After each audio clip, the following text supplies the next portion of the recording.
Nobody cares. And that might be the most liberating truth you'll ever hear. Because once you realize that no one is coming to save you, no one is going to hand you your dream, and no one truly understands the weight you carry, you finally stop waiting. You stop performing. You stop begging for permission to live a life that matters to. It's not bitterness, it's awakening. The world is too distracted, too self-involved, and too busy fighting its own battles to validate yours. And that's okay. That's the point. You were never supposed to live for their claps. You were never meant to build your worth on borrowed eyes and temporary applause. You are here too. Not for them, for you. You become. This episode isn't about getting angry at the world's indifference. It's about using it, turning it into power. Because when you stop hoping someone will notice you, when you stop performing your pain, your progress, your healing for an audience, that's when you begin to own your life. In the silence of being unseen, you find the raw truth of who you are. And when you begin walking with purpose, building with discipline, and choosing growth even when nobody is watching, that's when real freedom begins. Not the kind that's handed to you, but the kind you carve out of stone with your bare hands. So if you've been waiting for a sign, for permission, for someone to believe in you, stop. That someone is already here. It's you. Start from within. Nobody cares. Do it for you. There comes a point in every life where we must face this uncomfortable truth. No one is coming. Not to rescue you, not to push you, not to cheer for you when you're exhausted and want to quit. You can be surrounded by people and still feel utterly alone in your journey. And that's not a sign that something's wrong. It's a sign that it's time to go inward. Because the path to meaning doesn't start out there. It starts with the quiet decision to show up for yourself, even when the world isn't watching. If you're waiting for validation before you begin, you'll wait forever. The applause you're chasing, it fades. The approval you're hoping for, it shifts. People will cheer you when it's convenient, and forget you the moment it's not. That's the nature of an external-driven life, unstable, unpredictable, and exhausting. But when you do something not to be seen, not to impress, but because your soul needs it, values it, you unlock a different level of strength. You begin living with integrity, not performance. We're conditioned to build our identity on feedback. From childhood, we're taught, get good grades, get the praise, follow the rules, get the smile. But life, real life, isn't graded. It doesn't clap. And it doesn't always reward effort in the way we think it should. So the question becomes, will you still show up when there's no recognition? Will you still fight for your health, your goals, your peace, even when no one's watching? Because that's when it matters most, when it's just you, your struggle, and your silence. This isn't about becoming indifferent to love or support. It's about building a foundation that doesn't collapse when those things are absent. It's about reclaiming your power from the hands of others and placing it back where it belongs, within. Your worth isn't something you earn from others. It's something you remember in yourself.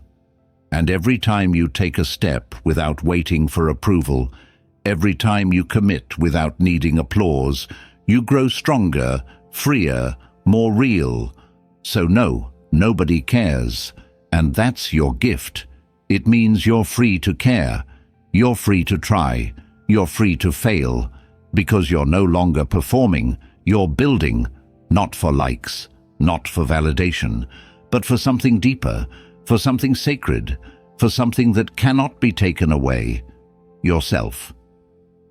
Freedom begins where the mind ends. If you want to know whether someone is truly free, don't look at their passport or their salary or their social media feed. Look at their thoughts. Watch how they respond when fear whispers, when discomfort arises, when doubt begins to crawl into the cracks of certainty. Because real freedom, the kind that matters, doesn't come from being able to go where you want or say what you want. It comes from not being a prisoner of your own mind. We are taught to fear external control, rules, authority, systems. But what most people never question is the control that happens silently within. The thoughts you never chose but obey anyway. The mental loops that run your day like background music you've forgotten how to turn off. You're told you're free because no one is forcing your actions. But isn't it a kind of slavery when a single anxious thought can paralyze you? When a moment of self-doubt can kill an entire dream before it takes its first breath? We live in a culture that worships mental activity. We confuse constant thinking with intelligence. We think overanalyzing is the same as awareness. But here's the truth.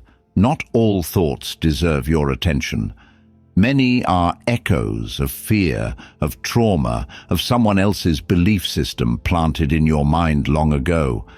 And yet we follow them like orders. That voice that says, "You're not good enough." That's not your truth. It's your conditioning. Freedom begins when you start to observe that voice without obeying it. When you say, "I see you, but I'm not going with you this time." It's the smallest moment, but it changes everything. That's where you reclaim your power. Because the mind, when left unchecked, doesn't care about your peace or your purpose. It cares about comfort. It wants the familiar, the safe. And often that means holding you back. It's not your enemy, but it's not your master either. It's a tool. And tools are meant to be used, not worshipped. Think of the Stoics, those who believed that true power lies in self-mastery. They weren't interested in silencing the world. They were interested in mastering their own response to it. They knew what modern science now confirms. The more reactive the mind, the less free you are. The more you believe that every emotion must be indulged, every urge satisfied, every thought obeyed, the more you live as a servant to the very thing that should serve you. Real freedom is subtle. It's the ability to feel fear and still take the step. It's sitting with discomfort without immediately reaching for distraction. It's choosing silence over argument, presence over panic, patience over impulse. These aren't grand gestures. They're small acts of mental rebellion. They're moments when you stop letting your thoughts drag you around like a leaf in the wind and begin to move with intention. And no, this doesn't mean you'll never feel overwhelmed or lost. The mind will still chatter. Doubts will still rise. But the difference is, you won't believe them blindly anymore. You'll pause. You'll listen. And then you'll decide who you are, not based on the noise in your head, but based on the clarity in your soul. That is what freedom feels like. Not the absence of fear, but the refusal to let it rule you. So ask yourself today, how many of your choices are truly yours? How many are responses to mental noise you never even questioned? What would your life look like if your mind served you, not the other way around? Because the truth is, freedom doesn't begin when the world changes. It begins when you change the way you relate to your own mind, when you stop following every thought and start watching it. Choosing instead of reacting. That's when life becomes yours again, quietly, powerfully, and entirely on your terms. Discipline is the path to true liberation. We grow up thinking that freedom means doing whatever we want, whenever we want, that rules, limits, and routines are forms of restriction, things that hold us back from living life to the fullest. But that idea is one of the greatest illusions of our time, because when you dig deeper, you'll discover that the people who are most free are not those who follow every craving, but those who've trained themselves to wait, to withhold, to choose consciously. Discipline, not indulgence, is the quiet road that leads to real liberation. It starts with a simple shift in perspective. Think of hunger. The undisciplined mind says, "I feel hungry, so I eat. I feel tired, so I rest. I feel bored, so I scroll." It obeys every sensation like it's a command. But the disciplined mind pauses. It observes the craving. It questions it. It decides, is this need real? Is this reaction helpful? Is this action aligned with who I want to become? That pause, that space between impulse and response, is where your power lives. We're taught to associate discipline with punishment, early mornings, strict diets, grueling effort. But true discipline isn't about self-denial. It's about self-respect. It's about knowing that your future self deserves more than your present mood. It's saying no to what feels good now so you can say yes to what feels right later. It's not about making your life smaller. It's about making your soul stronger. There's a strange irony here. The people who resist structure the most often end up the most trapped. Trapped by their emotions, trapped by bad habits, trapped by the endless cycle of pleasure and regret. But the disciplined person, the one who chooses simplicity, who repeats small intentional actions, who embraces consistency, that person slowly becomes untouchable. Why? Because they've built their peace internally. They no longer need to chase it externally. You see this in the calm of the athlete who trains at dawn while the world sleeps. In the writer who shows up to the blank page every day, even when inspiration is silent. In the person who walks away from instant gratification because they're playing a longer game. These people aren't controlled by moods. They're guided by values. They understand something most people miss, that discipline is the architecture of inner peace, and yet we still resist it. Because discipline feels slow, it feels boring. It doesn't give you the rush that impulsive decisions do. But look closer. That rush, it's a trap. It gives you a spike of pleasure and then leaves you emptier than before. Discipline, on the other hand, doesn't scream. It doesn't seduce. It builds, quietly, daily. It shapes your mind into something sharp, your character into something steady, and over time, you begin to trust yourself. Deeply, completely. Because you've shown yourself that you can choose wisely, even when it's hard. In the teachings of Stoicism, this is everything. The Stoics didn't chase comfort. They trained for discomfort. They knew that pleasure was easy, but resilience had to be earned. Marcus Aurelius wrote, "You have power over your mind, not outside events. Realize this, and you will find strength."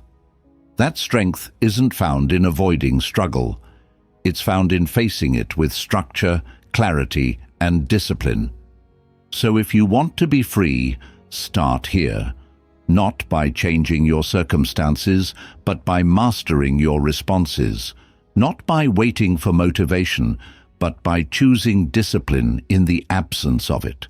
Because every time you honor your commitments instead of your cravings, every time you keep going when your emotions say stop, you prove to yourself that you are not just reactive matter floating through life. You are intentional, you are powerful, you are free. Life isn't about adding, it's about shedding. We live in a world obsessed with accumulation, more goals, more knowledge, more tools, more likes. We chase it endlessly. The next book, the next plan, the next version of ourselves. But the truth is, the path to clarity, peace, and freedom doesn't lie in adding more. It lies in removing what no longer belongs, not in becoming someone new, but in unlearning what you were never meant to carry. The idea that we must build ourselves has been sold to us as empowerment, but sometimes it becomes a trap. You're not a project, you're not a product, you're a person, and the more you pile on, expectations, labels, obligations, distractions, the further you drift from your core, from the still, simple truth underneath it all, that who you are has always been there, waiting to be uncovered. Real transformation isn't about layering new behaviors on top of a shaky foundation. It's about subtracting everything false until only the essential remains. That's what the Stoics understood so well. They didn't preach endless optimization. They taught the art of letting go. Seneca wrote, "It is not that we have a short time to live, but that we waste a lot of it. And often we waste it trying to become someone we're not." So what does it mean to shed? It means cutting the noise. It means turning down the volume on everyone else's expectations. It means asking, why am I doing this? Who am I trying to impress? What fear am I trying to hide behind productivity, behind performance? Because until you ask those questions, you'll keep running and never arrive. Take a look at your habits, your schedule, your thoughts. How much of it is intentional, and how much of it is just noise inherited from a culture addicted to speed and distraction? Shedding is choosing silence over constant input, focus over scattered action, depth over appearance. It's not about giving up growth. It's about defining what kind of growth matters. It's the same in nature. A tree doesn't keep every branch. It sheds the ones that don't serve it anymore. A snake sheds its skin when it's outgrown it. And you too must learn to release what you've outlived. That belief that you're not enough. That habit that drains your energy. That identity that keeps you small. Let it go. Because the life you want isn't built on top of those things. It's uncovered once they're gone. There's a beautiful moment in every person's journey where they stop chasing and start returning. Not returning to who they were told to be, but to who they've always been beneath the noise. That return feels quiet. It feels unfamiliar. And sometimes it feels lonely, but it is real and it is powerful. Because it's no longer about proving anything. It's about being, fully, honestly, unapologetically. And yes, shedding is hard. It takes courage to let go of an identity that once kept you safe. It's terrifying to admit that something you've clung to no longer fits. But what's harder is carrying the weight of everything that isn't you. What's harder is living your whole life performing and never knowing what freedom really feels like. So ask yourself, not what you need to add to be enough, but what you're ready to remove. What belief, what habit, what story are you finally willing to put down? Because every layer you peel back brings you closer to truth, closer to stillness, closer to yourself. Presence is the only door to joy. You could have the dream house, the perfect relationship, the financial freedom you've always wanted, and still feel empty. Why? Because your body is here, but your mind is everywhere else. Caught between yesterday's regrets and tomorrow's worries. Living in places you can't touch, trying to solve problems that don't even exist yet.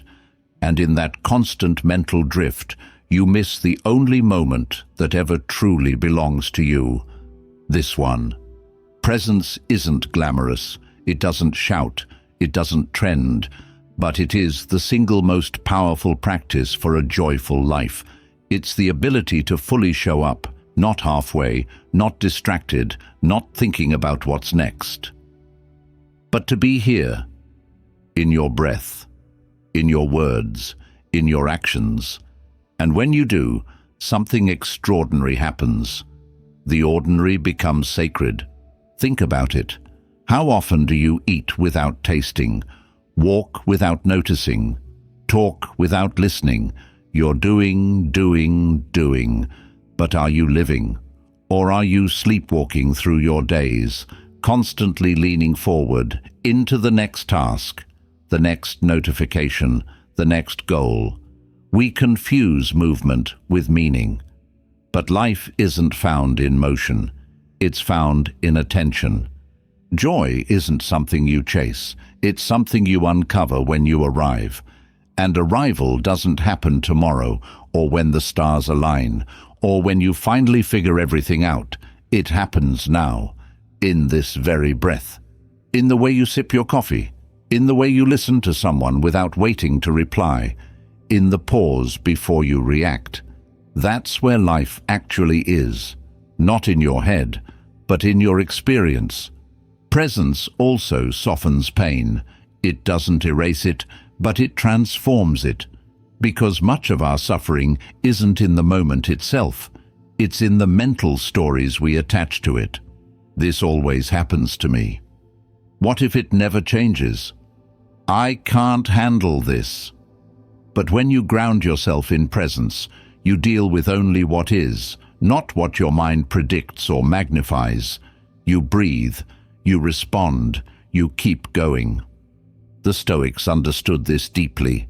Marcus Aurelius wrote, "Confine yourself to the present." Why? Because the present is manageable, the present is real. It's only when we pile on the weight of past failures and future anxieties that we crumble. But if we can stay here, just here, life becomes lighter, not easier, but clearer. It's also in presence that gratitude lives. You don't feel grateful because your life is perfect. You feel grateful because you notice the sun on your skin, the quiet in the room, the fact that you're breathing right now without asking for it. These are miracles we overlook when we're lost in thought. But when we wake up, even for a moment, we see that life is already full of small, quiet joys. We were just too distracted to see them. So how do you return to presence? Not through force, not by fighting your thoughts, but by remembering, returning to your breath, feeling your feet on the ground, looking at someone, really seeing them, bringing your full attention to this sentence, this task, this moment. It's a practice, not a destination. And the more you do it, the more life opens up. Because in the end, what you really want isn't out there. It's not waiting at the next milestone or hidden in the next accomplishment. It's already here, patiently waiting for you to notice it, to slow down, to stop running, and to remember that joy, true, deep, sustaining joy, doesn't come from getting more. It comes from being more present with what you already have. You become yourself. Through confrontation, not avoidance. Growth is not gentle. It's not soft music and warm light and quiet realizations. Sometimes it's messy, sometimes it hurts. And more often than not, it begins in the places we don't want to go, the memories we avoid, the pain we bury, the truths we pretend don't exist. We all carry wounds, old echoes of rejection, failure, betrayal, and we tell ourselves we've moved on, that time has healed it. But healing doesn't happen through distance. It happens through confrontation. What you refuse to face doesn't disappear. It waits. It hides in your habits, in your reactions, in the way you pull back when someone gets too close. It whispers in your self-doubt, your perfectionism, your rage. The pain you avoid becomes the prison you live in. And no matter how fast you run, it finds you. Not because it wants to punish you, but because it's asking to be seen. And when you finally look at it, fully and honestly, you take the first real step toward freedom. Avoidance is seductive. It promises peace. Just stay busy. Keep moving. Numb the feeling. Distract the mind. And for a while it works. You can coast through life on autopilot.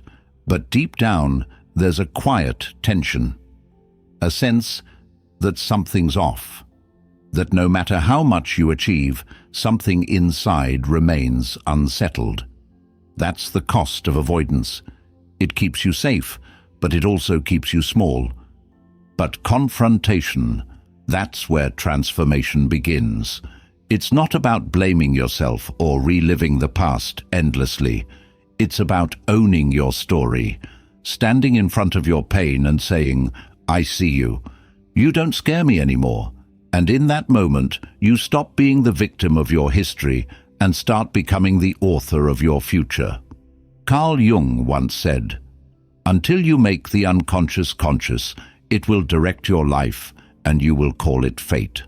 This is exactly what the Stoics trained themselves to do, to look inward without fear, to study their responses, to ask not, "Why is this happening to me?" but "What part of me is being revealed by this?" Because that's what hardship does. It doesn't just hurt you, it shows you.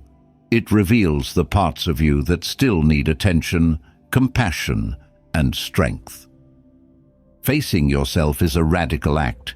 It's not for the faint of heart. It requires honesty, patience, and the willingness to sit in discomfort without running. It's the choice to explore the story behind the emotion. Not just, "I'm angry," but "What is this anger protecting?" Not just, "I feel unworthy," but "Where did I learn that my worth had to be earned?" These questions don't have quick answers, but asking them opens doors to self-awareness, to healing, to wholeness. You don't become strong by avoiding pain. You become strong by walking through it with your eyes open. You become resilient not because nothing hurts you, but because you learn how to feel fully without being destroyed. That's true power. That's emotional maturity. That's what it means to live with depth. So if you're tired of repeating the same patterns, if you're frustrated by how easily life knocks you off balance, stop running. Sit with yourself. Revisit the moments that shaped you. Listen to the parts of you that have been ignored. The answers you're looking for aren't outside. They're in the parts of you you've avoided. And when you meet them with courage instead of fear, everything changes.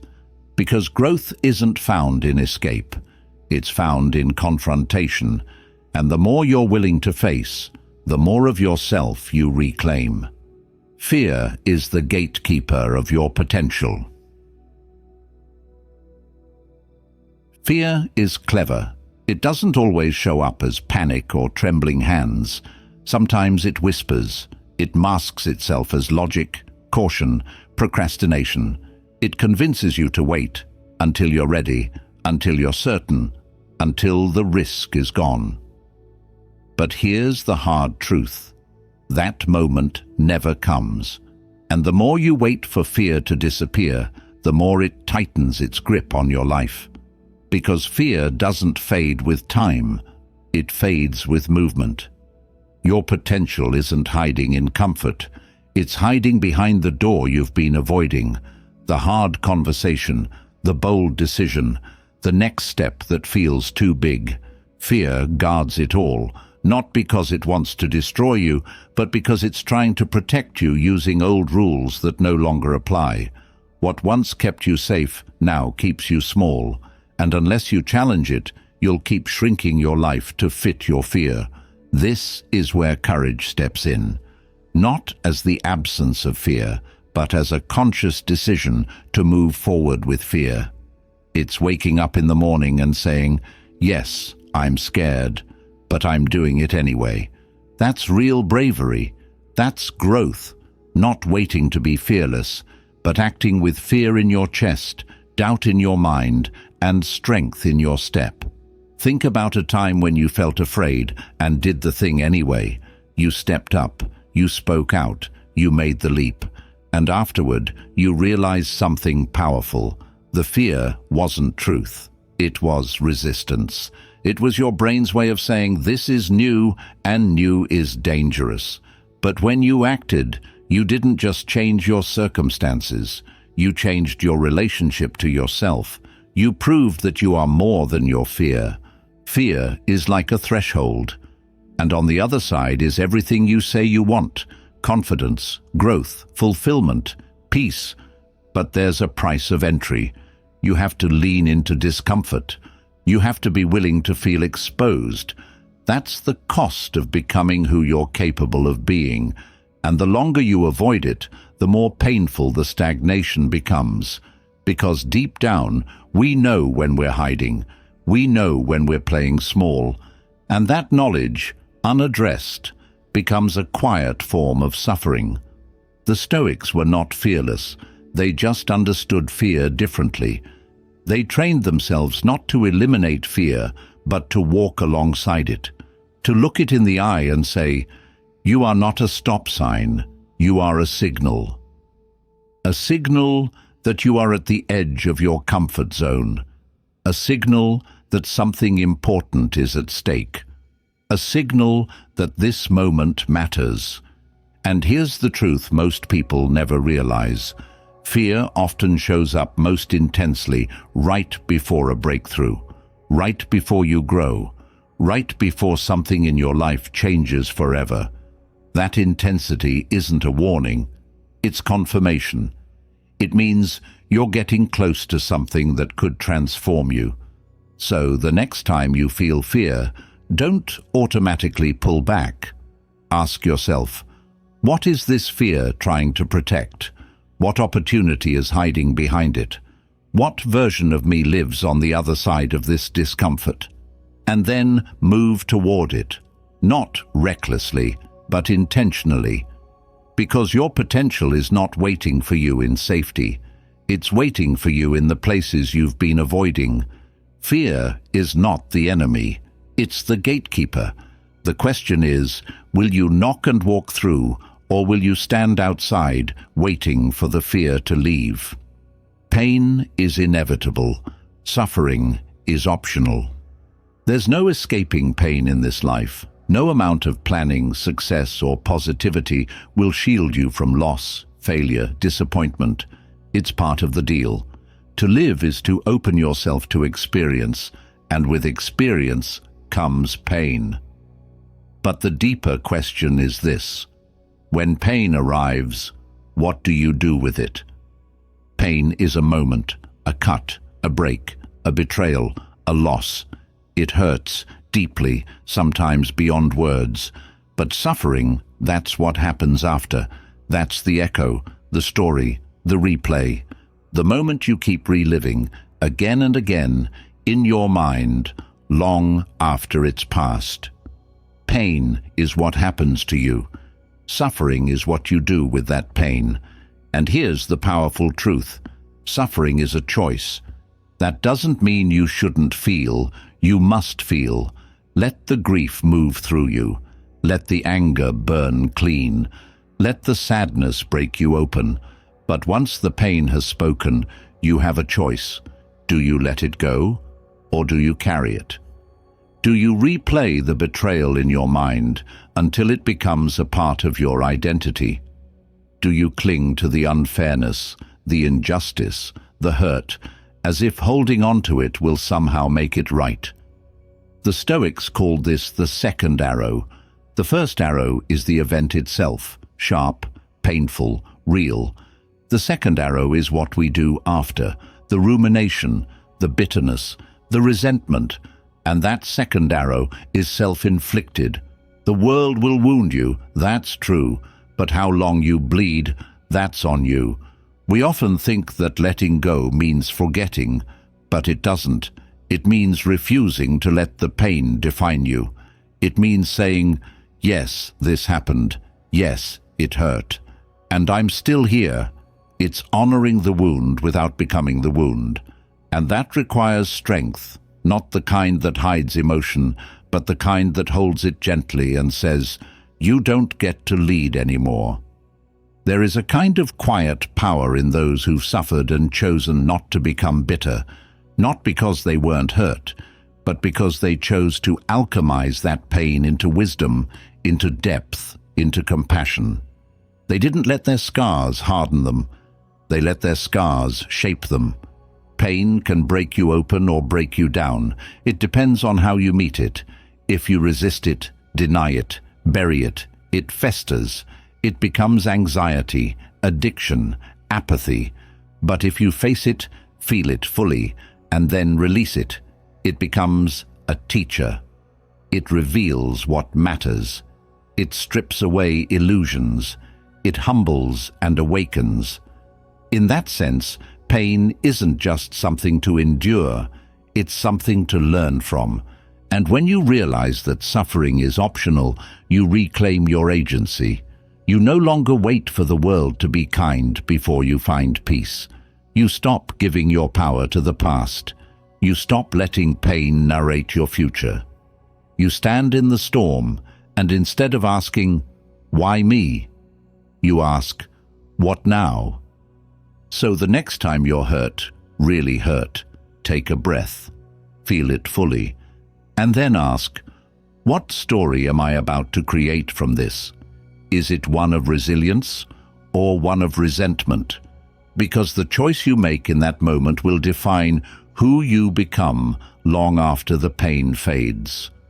Pain is part of life, but suffering, that's your decision. Balance isn't about positivity, it's about wholeness. In a world that worships positivity, we've been taught to chase only the light, to smile through the pain, to stay high vibe, to replace every negative emotion with a quick affirmation. But there's a danger in that mindset. Not because light isn't valuable, but because it's only half the picture. Real balance, the kind that leads to peace, doesn't come from denying darkness. It comes from embracing both sides, the joy and the sorrow, the rise and the fall, the beauty and the broken. You are not meant to feel good all the time. You're meant to feel fully, and that includes grief, anger, confusion, doubt. These emotions are not flaws in your system, they're messengers. They show you what matters, where healing is needed, where boundaries were crossed. But if you're always trying to escape them, to cover them up with positivity, you miss the deeper lesson.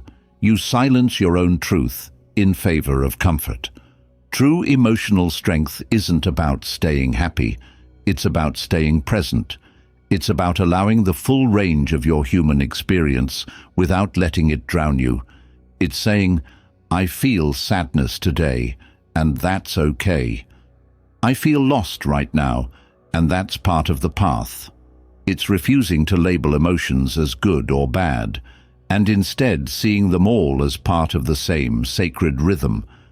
Nature understands this. The ocean has tides, the moon has phases. Trees shed their leaves before blooming again.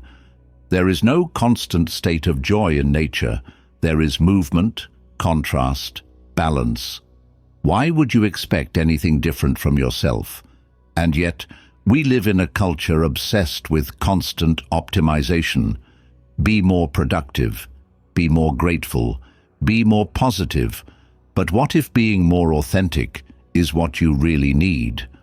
What if your growth isn't in fixing your low days, but in learning how to sit with them, to breathe through them, to treat them with the same respect you give to your highs?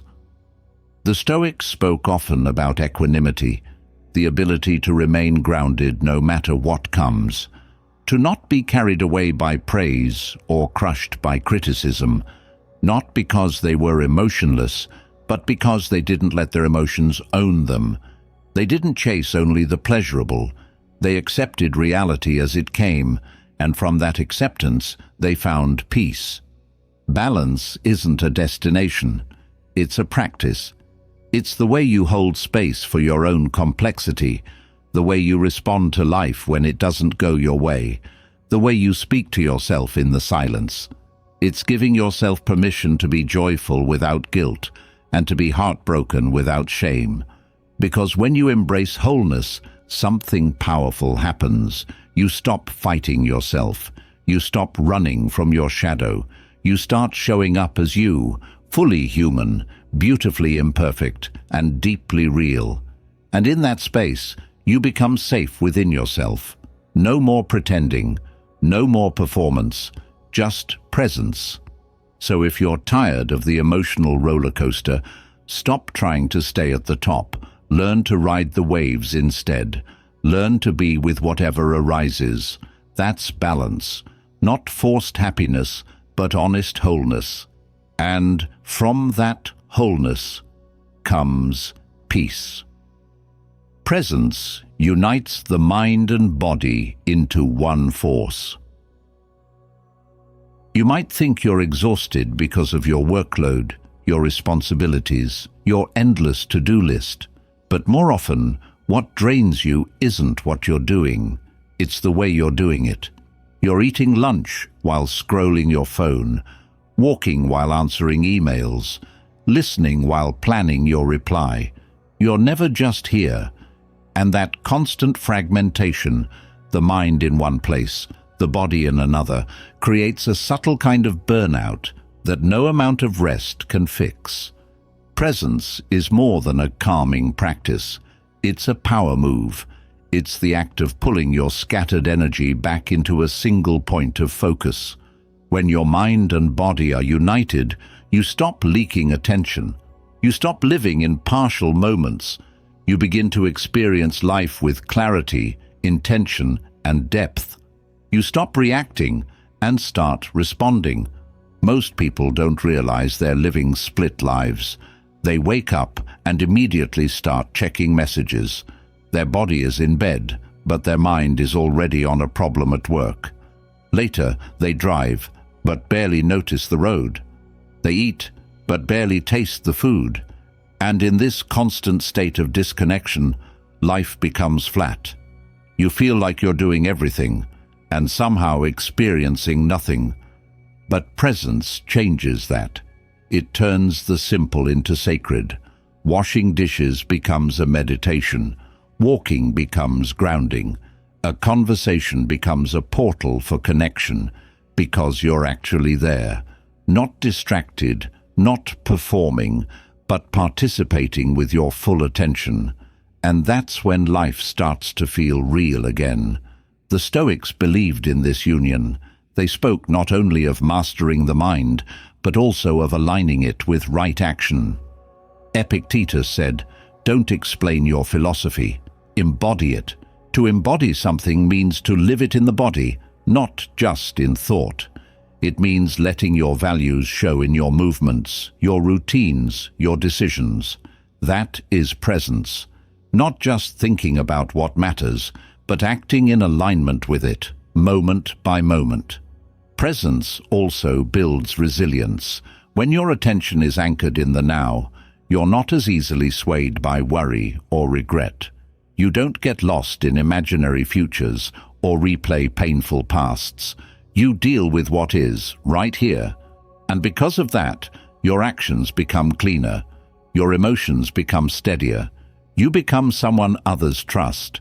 Because your energy is grounded, your mind is steady, and your words come from a centered place. This doesn't mean you'll never get distracted. It means you'll notice sooner. It means you'll remember to return to your breath, to your senses, to the thing you're doing, and only that thing. And with each return, you strengthen your ability to stay, to focus, to live. So if you feel scattered lately, pulled in 100 directions, stop trying to do more. Do less, but do it fully. Whatever is in front of you, give it your whole presence. That's how you recover your energy. That's how you reclaim your clarity. And that's how you begin to live a life that's not just full, but felt. Detachment is the root of inner peace. There is nothing wrong with wanting nice things, a comfortable home, a fulfilling job, the ability to provide for yourself and those you love. These are not signs of greed, they're part of being human. But problems begin when what you have becomes what you are. when your identity fuses with your possessions, your titles, your image, because then you're not living, you're clinging, and every gain becomes a trap, every loss becomes a collapse. Detachment doesn't mean apathy. It doesn't mean giving up goals or desires. It means releasing the illusion that your peace depends on how life unfolds. It's the ability to own things without being owned by them, to experience success without becoming arrogant, to face loss without being shattered, to enjoy the highs of life but remain anchored when they fade, because they will fade. You'll notice this in small ways: the panic when your phone breaks, the anxiety over a missed opportunity, the fear of being misunderstood. These reactions aren't about the event, they're about your attachment, your belief that something external is essential to your worth, your happiness, your control. But true inner peace begins when you stop gripping life like a possession and start meeting it like a passing breeze, to be felt but not clutched. The Stoics practiced this daily. Marcus Aurelius reminded himself that all things are temporary, his power, his health, even his relationships, not to become numb, but to become free.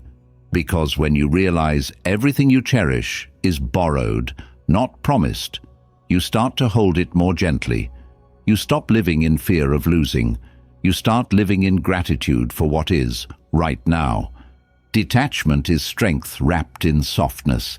It allows you to walk into a room confident, not because of your clothes or your status, but because you know who you are without them.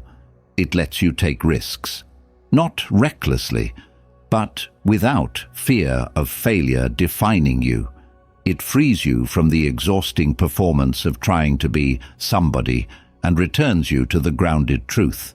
You are already enough. This kind of freedom doesn't come quickly. It comes in layers. It's built every time you choose to let go of resentment, of control, of needing others to see you a certain way. It comes when you stop arguing with reality and start flowing with it.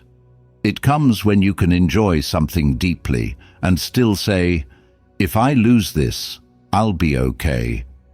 You don't have to become a monk to practice detachment.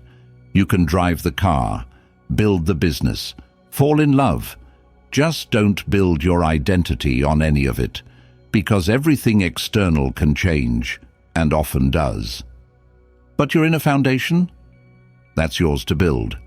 And when it's rooted in clarity, not clinging, in presence, not possession, life becomes lighter. Fear fades. Peace rises. So ask yourself, what am I holding on to so tightly that it's making me anxious? What would happen if I loosened my grip just a little? You might find that in releasing, you're not losing control, you're gaining freedom.